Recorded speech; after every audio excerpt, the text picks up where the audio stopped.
અરે વાહ, આવું ક્રીમી સોફ્ટ અને બટરી ચેવડો જોઈને તો ભૂખ લાગી જાય. વરસાદમાં આવી મકાઈનો ચેવડો ખાવાની તો મજા જ કંઈક ઓર છે. તમને પણ જોઈને ખાવાનું મન થઈ ગયું ને? તો ચલો શરૂ કરીએ લીલી મકાઈનો ચેવડો બનાવવાનું. હવે ફટાફટ 2 લીલી મકાઈ લઈ લેવાની. જેવી મકાઈ દેખાય એટલો જ ટેસ્ટી તમારો ચેવડો બનશે. હવે ફટાફટ 2 લીલી મકાઈને કસીને તૈયાર કરી લો. હા, હાથને પણ થોડું વર્કઆઉટ પણ મળી જાય. હવે ફટાફટ સાઈડમાં 4 લવિંગ, 7 મરી અને 1 ઇંચ તજ લઈ લો અને એને સરખી રીતે કૂટી લો. 2 લીલા મરચાં લેવાનું ભૂલતા નહીં, બિકોઝ સ્પાઇસી તો જોઈએ ને થોડું. અને હા, ગ્રીન ધાણા પણ તો લેજો, ધાણાથી પણ તો સ્વાદ આવે ને બોસ. હવે ફટાફટ એ બધું કૂટી લો. હવે કઢાઈ લઈ લો. કઢાઈના અંદર 2 ચમચી તેલ નાખો અને પછી 1 નાની ચમચી રાઈ અને અડધી ચમચી જીરું નાખો. અને હા, ગેસની ફ્લેમ થોડી ધીમી રાખજો.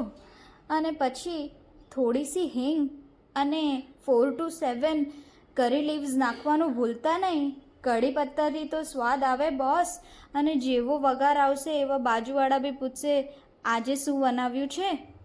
હવે જે મકાઈ રેડી કરેલી છે એ આપણે કસેલી મકાઈ નાખી દઈશું અને મિક્સ કરશું પ્રોપર તરીકાથી.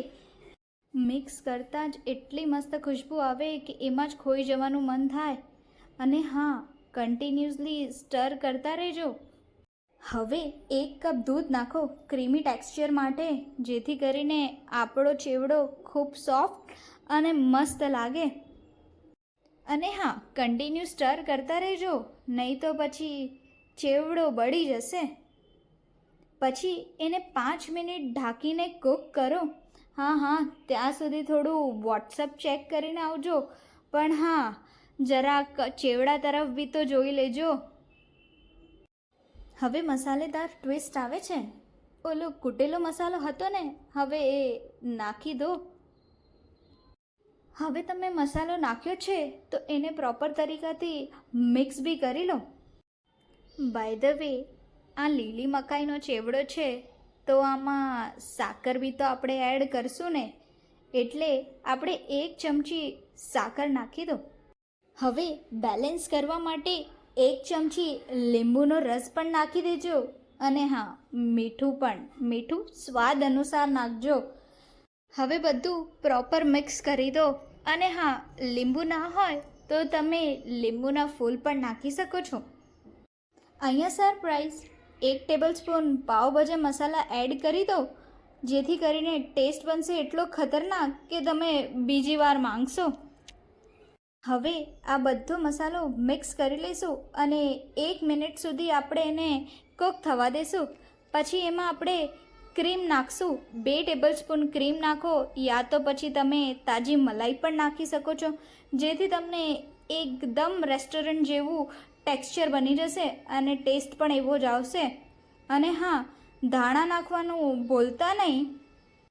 હવે બધું મિક્સ કરી દઈશું અને ગરમા ગરમ સર્વ કરશું. રેડી છે આપણો ગરમા ગરમ અને વરસાદમાં ખવાય એવો લીલી મકાઈનો ચેવડો.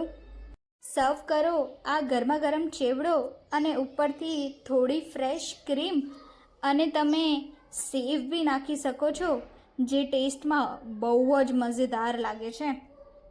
સો તમે રેડી છો આ રેસીપી ટ્રાય કરવા માટે? તો ફટાફટ જઈને મકાઈ લઈ આવો. અને હા, ફેમિલીને કહેજો આજે ખાવાનું મસ્ત છે. આ રેસીપી ગમી હોય તો 1 લાઈક તો બને જ છે. શેર કરજો તમારા ફૂડી ફ્રેન્ડ સાથે અને ટેસ્ટી સ્ટુડિયોને સબસ્ક્રાઈબ કરવાનું નહીં ભૂલતા. મળીશું નેક્સ્ટ વિડીયોમાં એક નવી રેસીપી સાથે, એક નવા ટ્વિસ્ટ સાથે. Thank you for watching and enjoy.